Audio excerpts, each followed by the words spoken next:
Bendiciones. Feliz tiempo, feliz, maravilloso momento de poder compartir este inicio de procesos como lo es Proyecto Vida. Bienvenidos a este tiempo eterno. Es un tiempo donde vamos a comprender algunas cosas de carácter.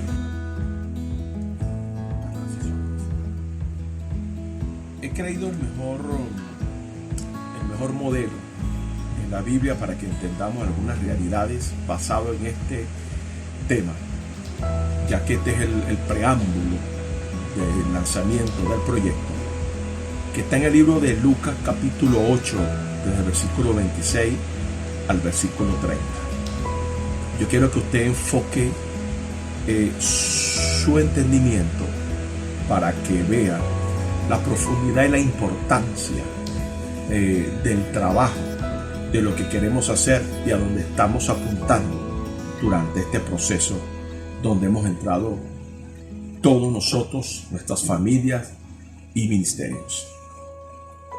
En el Lucas capítulo 8, verso 26 al verso 30 dice así: navegaron hacia la tierra, oiga esto, de los Gadarenos, que estaba al lado opuesto de Galilea. Y cuando bajó a tierra, le salió al encuentro un hombre de la ciudad poseído por demonios, que por mucho tiempo no se había puesto ropa alguna. Tome atención. Ni vivía en casa, 2, sino en los sepulcros, 3 puntos. Al ver a Jesús, al verlo, gritó y cayó delante de él. Y dijo en alta voz: ¿Qué tengo yo que ver contigo? Esa palabra es muy clave ahí. Jesús le dijo: Jesús, Hijo del Altísimo. ¿Vieron la identidad original de Jesús? Te ruego que no me atormentes. Porque él mandaba al espíritu inmundo que saliera del hombre muchas veces y se había apoderado de él. Estaba atado con cadenas, mira acá, grillos bajo guardia, a pesar de todo lo rompía las ataduras, y era impedido por el demonio a los desiertos. Entonces Jesús le preguntó: ¿cómo te llamas? Y él le dijo: yo me llamo Legión, porque muchos demonios habían entrado en él. Tenga todo eso ahí en cuenta y revisemos este evento. Primero, Jesús lleva a una escuela a sus discípulos. Eso tiene que usted tomarlo en cuenta. Como buen rabí, como buen educador, necesitó mostrar una realidad a su equipo, de lo que su equipo y nosotros y las generaciones que estamos en el reino de Dios desde que comenzó la iglesia sobre la tierra, que nosotros trabajaríamos bajo este molde siempre. Es algo que no se puede negar. Es decir, me he dado cuenta desde mi experiencia personal que el Gadareno se ha tomado como una historia de liberación, superficial, como echar fuera un demonio y ya. Pero hay otras realidades espirituales que quedan permanentes y que es revelada a través de la Escritura. Y en estos minutos yo quiero hacerle a usted hincapié de que es vital que exista una transición en el estudio, porque ahí el maestro, todo el escenario que permitió que los espíritus hablaran, también tenía que ver con la educación de su equipo. Entonces, vamos a hablar un poco entendiendo los ciclos de las ataduras. Y este es un tema que nos va a ayudar a comprender esto que estamos manejando. Ciclo, ¿qué es? Es un conjunto de una serie de fenómenos u operaciones, pero yo voy a agregar otra palabra, o programas que se repiten ordenadamente o en una secuencia a las personas. Y lo que hemos tomado como fundamento en Lucas capítulo 8, verso 26 al verso 30, trata de cómo demostrar cómo una persona viene a ser víctima de una opresión. Después de un largo proceso al que es sometido, ¿me explico? Entonces, tome atención. Jesús realizaba un viaje por el mar y llega a una región llamada la tierra de los Gadarenos, en busca de una persona víctima de una potestad. Pero ¿por qué fue para allá? Ya usted va a ver por qué fue para allá. ¿Qué hay de extraordinario en esta historia? Bueno, esta historia porta dos cosas. Jesús dijo: las palabras que yo hablo son espíritu y vida. Jesús dijo: escudriñen. Eso es lo que vamos a hacer hoy. Porque ahí hay algo que necesitamos nosotros, como Jesús se lo enseñó a su equipo, para nosotros trabajar primeramente en nosotros, luego en nuestras familias, luego en nuestros equipos de ministerio, luego en la iglesia general. Entonces mire esto. Vamos a hablar sobre la cronología del Gadareno. Mire esta estructura. Comienzo. Mire. En primer lugar, la palabra Gadareno viene de tres letras. G-A-D, Gad. ¿Gad quién era? Gad. Gad era de las 12 tribus de Israel. Era el séptimo hijo de Jacob. ¿Se acuerdan? Que había nacido de Zilpa. Zilpa con Z.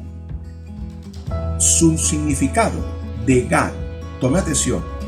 Cuando le fue puesto el nombre de Gad, Gad significa tropa de 100 hombres. Tropa de 100 hombres. Vamos a ver la naturaleza de los Gadarenos. En Primera de Crónicas, capítulo 12, verso 8 dice: también de los de Gad se pasaron a David. Vean, los de Gad. A David en la fortaleza en el desierto. Hombres fuertes, valientes, entrenados para la guerra. Mira cómo era la gente de Gad. Diestros con escudo, lanza, cuyos rostros eran como rostros de leones. Eran tan ligeros como gacelas sobre los montes. Primera de Crónicas, capítulo 12, verso 14, mira lo que dice. De los hijos de Gad, estos fueron, mira la naturaleza de la gente de Gad. Capitanes de ejércitos. El menor valía por 100 y el mayor por 1000. ¿Qué le parece? No sé si le está llamando la atención esto. Tome la atención. Mire, no solamente eran estos, sino mire quiénes eran esta gente. Videntes. Primera de Crónicas, capítulo 21, verso 9 dice: y el Señor habló a Gad, vidente de David, diciendo, encargado de anunciar un juicio a David. Cuando usted revisa todo esto, usted se tiene que dar cuenta de algo muy importante. Primero, si usted lee el significado del nombre de Gad y usted ve la naturaleza de estos hombres, las tinieblas vinieron contra Gad y los oprimieron para que ellos no cumplieran su función y su oficio. Por eso que toda guerra espiritual no es igual, porque toda batalla en el espíritu va relacionada de acuerdo a tu unción, a tu llamado, a tu manto, al ministerio, a tu posición, a tu función y a tu representación. Entonces toda batalla va en función de esto. ¿Cómo lo sabemos? Ahí te lo estoy diciendo. Cuando la mamá y el papá le ponen el nombre de Gad, lo que el Espíritu de Dios estaba formando en él era la identidad de un hombre guerrero. Un hombre valía por 100 y el mayor por 1000. Ahora, ¿a usted no le llama la atención? Porque cuando Jesús viene se consigue con un hombre que tenía una legión que era 1000 espíritus. Porque era tanto el odio y el aborrecimiento, tanto la maldad que se engendró, que se formó en la vida de Gad, de la raza de Gad en la época de Jesús, que los llevó cautivos. Tengo que decir una verdad. El Gadareno mostraba la realidad espiritual de ese territorio. Cuando Jesús fue a Gad, Jesús estaba mostrándole algo a él, que ese hombre enfermo en ese territorio revelaba cómo estaba la verdad espiritual sobre esa tribu llamada Gad. Entonces, ¿qué hizo esta legión? ¿Qué hizo esta fuerza? Anular su identidad, anular su imagen, anular su posición, anular su grandeza. Esa es la idea de la tiniebla. Matar, robar y destruir. Anular toda nuestra imagen. Por eso es importante el concepto de la reforma.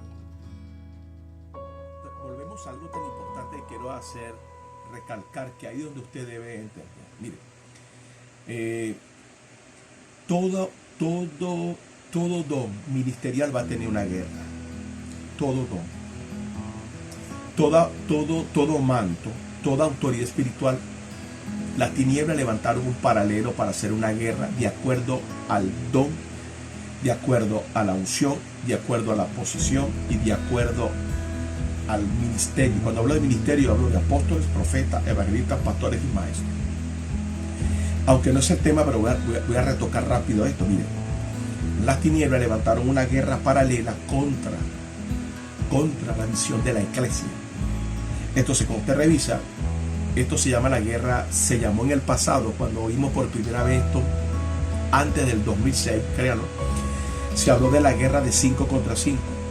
Apóstoles, profetas, evangelistas, pastores y maestros. Principados, potestades, gobernadores y huéspedes.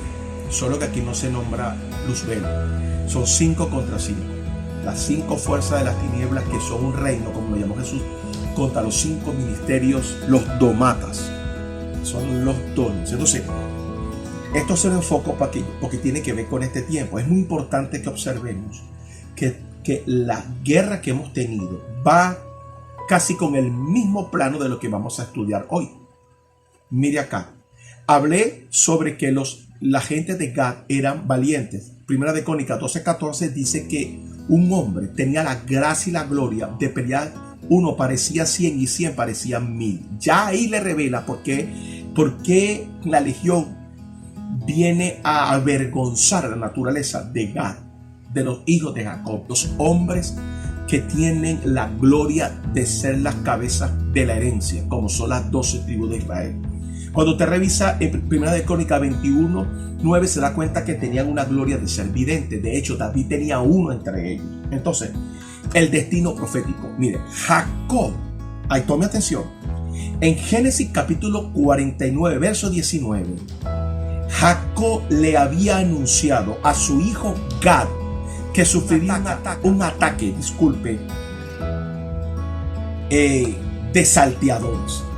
Cuando usted lee el libro de Génesis 49:19, usted se da cuenta que Job, en la profecía de la bendición, mira lo que Jacob dice: a Gad salteadores lo asaltarán, mas él asaltará su retaguardia. En otra versión, Génesis 49:19 dice: a Gad un ejército lo asaltará, mas él acometerá al final.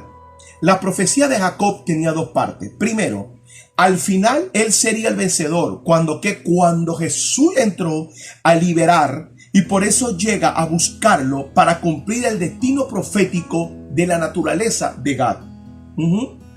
¿Qué pasa? Que ya Jacob es increíble. Jacob es el padre. Jacob, con la unción de la revelación profética, logra ver la guerra espiritual que iba a tener su linaje. Porque cuando Jesús llega, me explico, el verbo de Dios, la luz del mundo, me explico, nuestro sumo sacerdote, el creador de todas las cosas, en el principio era el verbo. Cuando viene el verbo hecho carne, se va a Gad, a un territorio, porque su padre Jacob había soltado un decreto de libertad. ¿Vio lo importante de esto? La historia del Gadareno nos habla de un hombre que rompía cadenas, grillos literales, pero no podía romper lamentablemente las ataduras espirituales que lo mantenían bajo el dominio de un ejército de 100 o de 1000. Esto puede ser considerado como una controversia. ¿Sabe por qué? Porque esto denota cómo una persona tiene un lado fuerte y el otro débil. El lado fuerte habla del potencial, la habilidad, los dones, de la capacidad, la inteligencia, la fuerza, la imagen natural que recibe. ¿Cómo es eso? Por ejemplo, tiene talento, tiene habilidades de trabajo. Un carpintero, sabe hacer quesos, es panadero, pastelero, un piloto, médico, enfermera, tiene una habilidad. ¿Me explico? La parte exterior de Gadareno, como el árbol sicomoro, era frondoso, fruto verde, pero con raíz enredada. Oiga esa palabra, raíz enredada. ¿Ya lo entendió? Hay creyentes que tienen un lado en su vida donde son fuertes y hay otro en que ve su lado débil. Usted ha logrado identificar eso. Es importante que nosotros identifiquemos eso en nuestras vidas. Porque la parte débil de su vida es la que le da lugar a las ataduras cíclicas. Y eso se llama un programa. Por eso es que se nos repite siempre la misma historia. Por eso que siempre se nos repite. Por eso yo le he puesto, y usted ve que en otro material, se llama programa. ¿Cómo le llamamos aquí? Aquí nosotros le llamamos, me explico, operaciones o series de fenómenos que se le va repitiendo. Me explico, con igual, se repite parecido a nosotros. Cierta, me explico, porque son males que se van repitiendo. ¿Cómo entra eso? ¿Cómo se activan estos males? Voy a explicarlo. Una, ¿se acuerda que el versículo que dice todo lo que el hombre sembrar, eso también segará? Es muy importante lo que uno hace y lo que uno haga. ¿Se acuerda cuando Jesús dijo de toda palabra ociosa que nosotros digamos un día de ella daremos cuenta? También eso es muy importante. Entonces esa parte se convirtió en un documento. ¿Qué es un documento? Lo que hablo se estableció. Lo que hice se convirtió en un sello. O sea, es importante. Me explico. Saber manejar esto para que entonces uno pueda ir a un proceso de libertad. Porque muchas de las cosas que voy a hablar sobre el proyecto vida, que tiene que ver con todo esto, lamentablemente cuando entramos en este ámbito de gloria, siempre vamos a tener una batalla. Me explico por qué. Vamos a tener una batalla porque hay algo, hay un documento, hay un hecho, hay un dicho. No solamente lo que nosotros hacemos. Estamos hablando también de situaciones, de eventos, de escenarios, de pecados. Aún lamentablemente de acciones de nuestros ancestros. Hablo de abuelos y de padres. Que lamentablemente se llama males que se heredan. Que comienzan a convertirse en nosotros en algo típico, natural y que nos cuesta vencer. Pero aquí no venimos a condenar. Aquí venimos a traer un entendimiento de libertad. Me explico, porque sabemos que esta verdad a nosotros nos va a hacer libres. Como llama la Biblia, de gracia en gracia, de gloria en gloria. Iremos del 30 al 60 al 100 por uso. Así que tenga esperanza y tómese bien, asiéntese que van por un buen viaje. Miren lo que le voy a decir ahora. Vea esto. Hay un programa que sale, algo que ustedes han oído muchísimo, como una pequeña cadena atada a la pata de un elefante lo puede mantener controlado. Ese elefante pierde su fuerza, ya no reconoce la fuerza y no sabe que es fuerte porque desde pequeño lo ataron a una cadena que le impidía la fuerza. Ahora que está grande ya no reconoce la fuerza y la naturaleza de su grandeza que él tiene. El entrenamiento lo lleva a poner todo intento de romper las cadenas que lo atan. Este entrenamiento va para eso. El entrenamiento le cambia su comportamiento. Este proceso vida, proyecto vida, ¿qué es? Proyecto vida es un entrenamiento que lo va a llevar a usted para que tomemos el intento, la fuerza, la alegría, el ánimo de romper algunas cadenas que nos han hecho daño. Lo digo por mí, lo digo por usted. Este entrenamiento que yo le llamo proceso, me explico, que le hemos llamado el proyecto vida, nos va a ayudar a hacer un cambio en nuestro comportamiento. Me explico. Entonces resulta ser, nosotros tenemos que enfrentar todas aquellas cosas que nos acondicionaron. Cuando usted toma el modelo del elefante, tómelo a su vida personal, a mi vida. ¿Qué sucedió alrededor nuestro que nos acondicionaron nuestra vida? Cuando usted ve el elefante en un lugar atado, con pies en cadena, vaya a su casa. Lo que le dijeron, lo que hablaron, lo que vio, no puede, no tiene, no lo vas a lograr, no lo vas a casar, vas a ser pobre, vas a ser igual que todo el mundo. Entonces te ponen un sello en tu mente que acondiciona tu comportamiento. Entonces, los entrenadores dicen que el momento que un elefante pierde su fuerza, óyeme esto, es en la etapa de los periodos sensibles y la edad temprana, igual como nosotros. Por eso que usted nos ha oído hablar algo que se llama somos producto de nuestro ambiente. Sí, señor.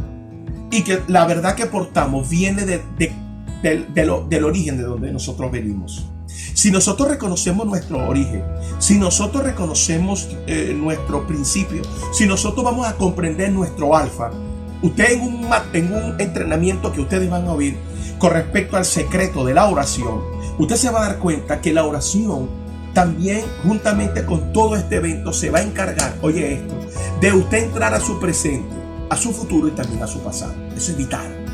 Pero usted va a entrar no con condenación, con libertad con la que Jesús a usted nos ha hecho libre a través de su sangre, a través de su cruz, a través de su muerte y a través de su resurrección. Así que tenemos buenas noticias. ¿Por qué no hay fuerza espiritual?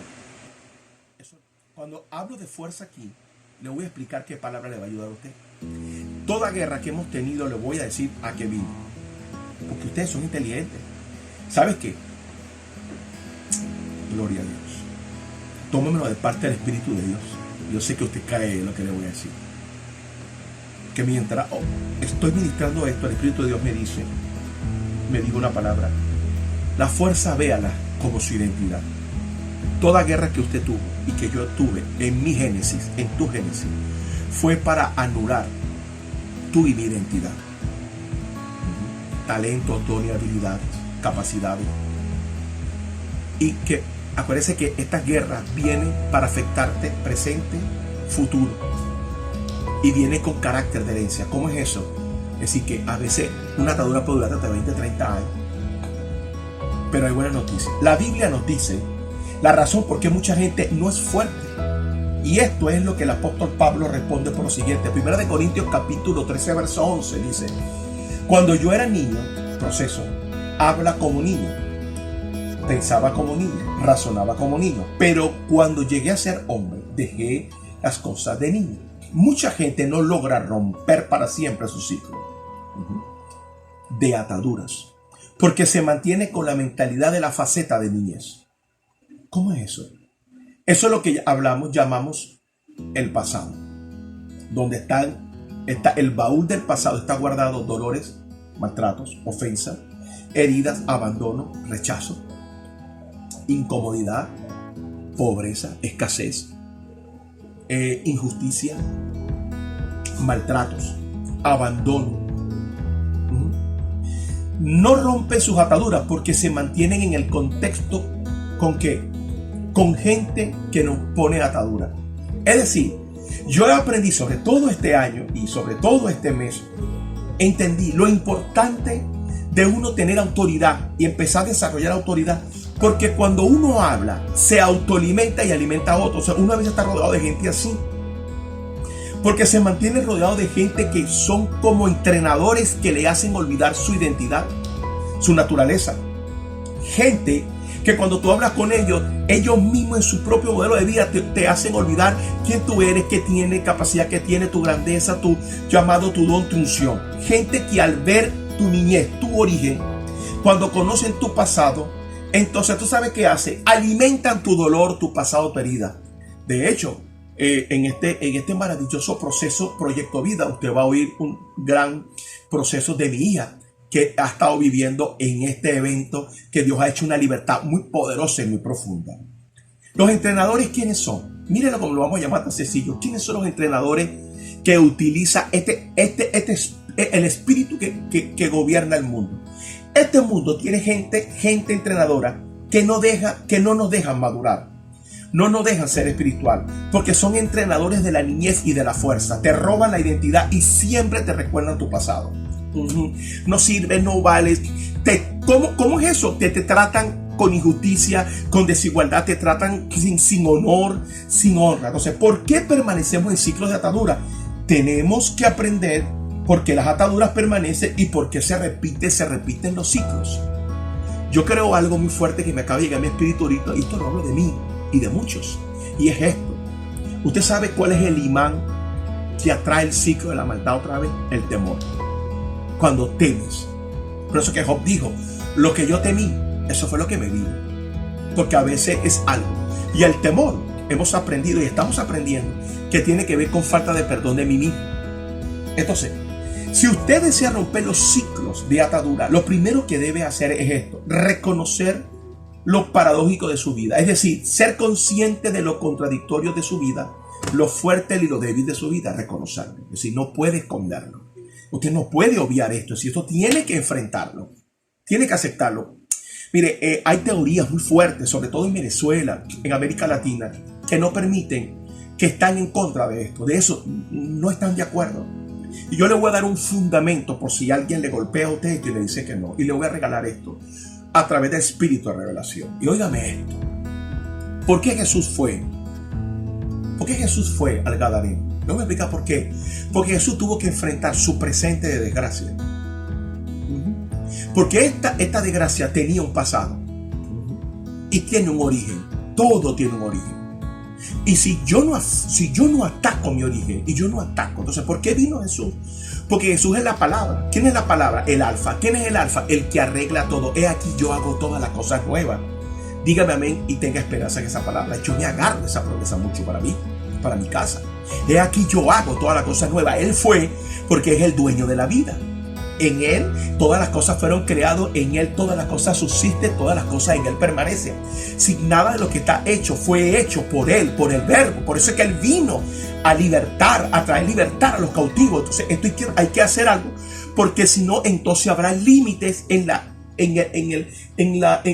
función y en la gloria, en el llamado y en la plenitud de la que Dios quiere que tú y yo vivamos, porque a esto dará gloria a su nombre y traeremos eventos y acciones de libertad. Entonces, mire, decía aquí lo contradictorio. Los elementos de los ciclos de las ataduras. Bíblicamente veremos los elementos y los condicionantes que contribuyen a los ciclos de ataduras. Comenzaremos con el primer elemento. Primero, Lucas capítulo 8, verso 27. Vamos a ver lo que Jesús nos enseñó. Primero, vivía en sepulcro. ¿Qué significa espiritualmente que vivía en sepulcro? Porque que él vivía en sepulcro naturalmente revela que el pueblo de Gad vivía espiritualmente en un sepulcro. Porque el gadareno revelaba la condición de la tribu de Gad. Vivir en medio rodeado de gente con clima de mortandad espiritual. ¿Qué significa muerte? Separación. ¿Qué significa sepulcro? Olvido. ¿Qué significa sepulcro? Paralizado. ¿Qué significa sepulcro? Significa sepulcro.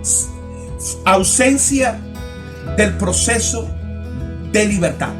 Entonces, los muertos no van a ningún lado. Están confinados en un lugar. ¿Se acuerdan de aquella palabra? Y acaba de llegar el espíritu, está fuerte. ¿Se acuerdan cuando David dijo, Señor, el valle de sombra y de muerte? Hay gente que está en el valle de sombra y de muerte. Es más, tengo una noticia y no se me escandalice. Según David revela que hay gente que la muerte lo pastorea. Dice, wow, ¿dónde aparece eso? En el Salmo. Ya lo vas a ver dónde. Entonces hay gente que vive en valles de sombra y de muerte, como el Gadareno. Gente que tienen un clima de valle de sombra y de muerte. Y están muertos. ¿Cómo se sabe que están muertos? Porque no avanzan. Entonces, nadie puede vivir rodeado de gente muerta y estar libre de ataduras que matan espiritualmente y de contaminación de muertos. Los enredos, mire este principio, los enredos de nuestras raíces con otras raíces dan lugar a los ciclos de atadura. Es decir, hay algo que nos tiene atado, que no nos permite, me explico, ser libres. Y eso se tiene que desenredar. Y el único que puede descubrir cuáles son esas raíces es usted a través del Espíritu de Dios. Vea el escenario de Jesús. Si Jesús visitó al Gadareno, lo visita a usted, me visita a mí. Dígame amén a esto, pues. Lo repito por segunda vez para que usted aplaude y grite. Si Jesús visitó al Gadareno, me visita a mí, porque usted está mejor que Gadareno. Y si Jesús libertó al Gadareno, te liberta a ti. Y si por la palabra de Jacob y por la profecía de Jacob, Jesús, el Verbo, la cabeza, el sumo sacerdote, el principio, el fin, el que estuvo muerto ahora vive, visitó a Gad para liberarlo. No solamente liberta a Gad, liberta al pueblo, te liberta a ti y me liberta a mí. Entonces dígame amén. Nuestra actitud es importante. ¿Por qué? Porque los enredos de mi raíz, lo que está en mi alma, lo que no se ve, lo que está en lo oculto, lo que está en vergonzoso, 2 Corintios capítulo 7, verso 1 y 2, ¿se acuerda? Pablo dice, limpiémonos. ¿Está viendo? Pablo dice, limpiémonos. Es una cuestión nuestra. Reconoce. Limpiémonos de toda contaminación, de carne y de espíritu, santificándonos en el temor a Dios. Limpiémonos. Pablo dice, renunciando a lo oculto y a lo vergonzoso. Y eso hay que hacerlo. Si hay un trabajo profundo que se tiene que hacer, me explico, porque si no se hace, entonces los ciclos tendrán el documento legal para venir como una estación. Porque a usted le tiene que venir la estación, los ciclos de amor. Estación, los ciclos de amor.